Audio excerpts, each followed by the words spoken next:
Hello everyone, this is Module 10 of Cooperative Financial Systems. In this module, we are covering International Financial System and our focus will be on International Financial Agencies and Foreign Exchange Market.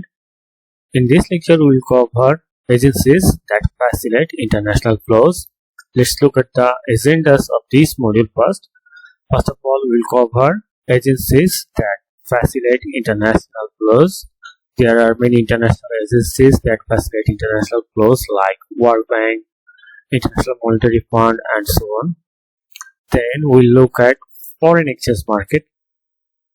Foreign currencies are traded in foreign exchange market. So foreign exchange market deals with foreign currencies.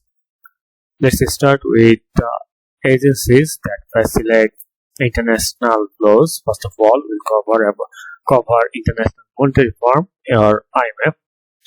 Major objectives of the IMF include promote cooperation among countries on international monetary issues.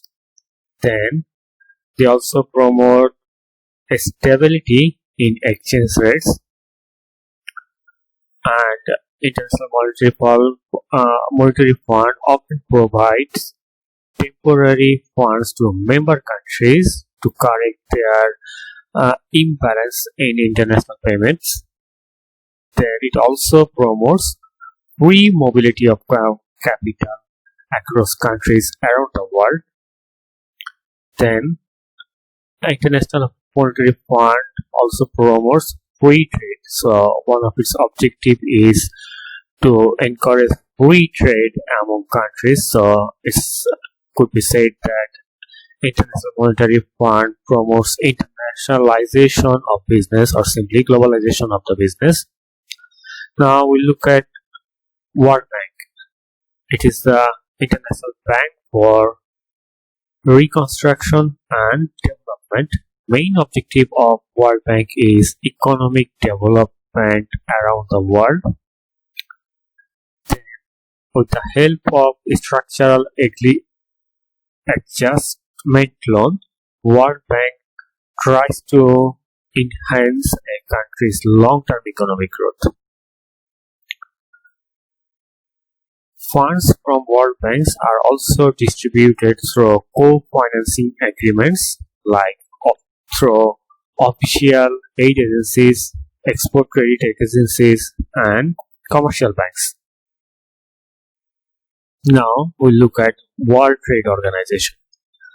The main objective of World Trade Organization is to provide a platform for international trade negotiation among countries and to settle disputes related to international trade.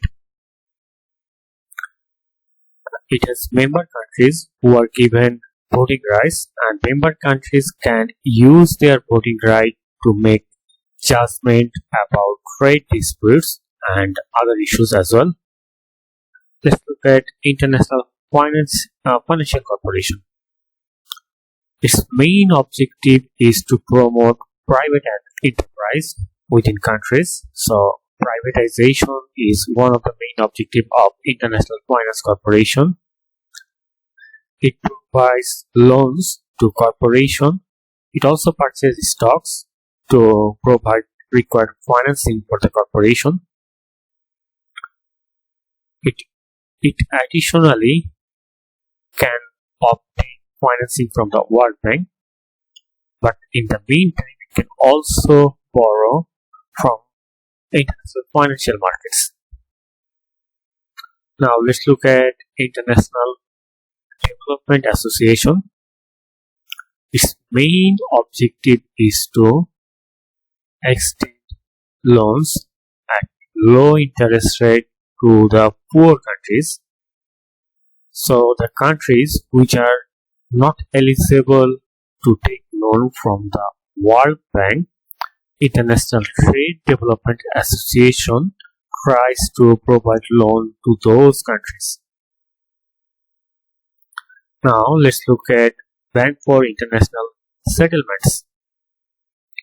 Its main objective is to facilitate cooperation among countries related to international transactions, and it also provides assistance to countries experiencing financial crisis. So countries which face financial crisis, Bank for International Settlements tries to provide financial assistance to those countries. Therefore, Bank for International Settlements is also known as central bank's central bank.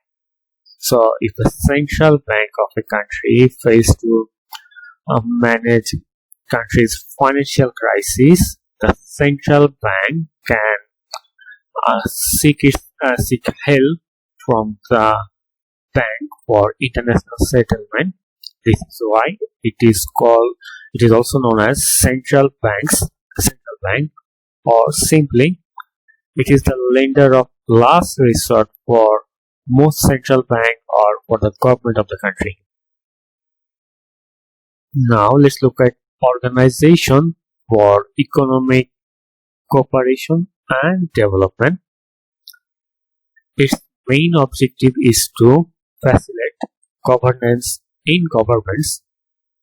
In the meantime, it also helps cooperation of the countries with market economies. It has 30 member countries and has relationship with many other countries. It tries to promote international country relationship that lead to globalization. Now we'll look at regional development agencies. There are many regional development agencies around the world which mainly focus on regional economic development. First of all, Inter-America Development Bank. Its main focus is on the needs of Latin America.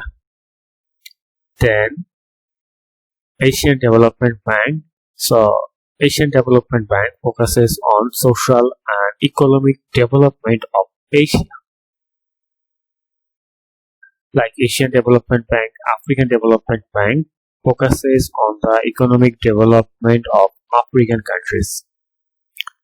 Then European Bank for Reconstruction and Development. It was created in 1990 and it tries to help the Eastern European countries which are trying to adjust from communism to capitalism. That's all about this lecture. In our next lecture, we will cover foreign exchange market.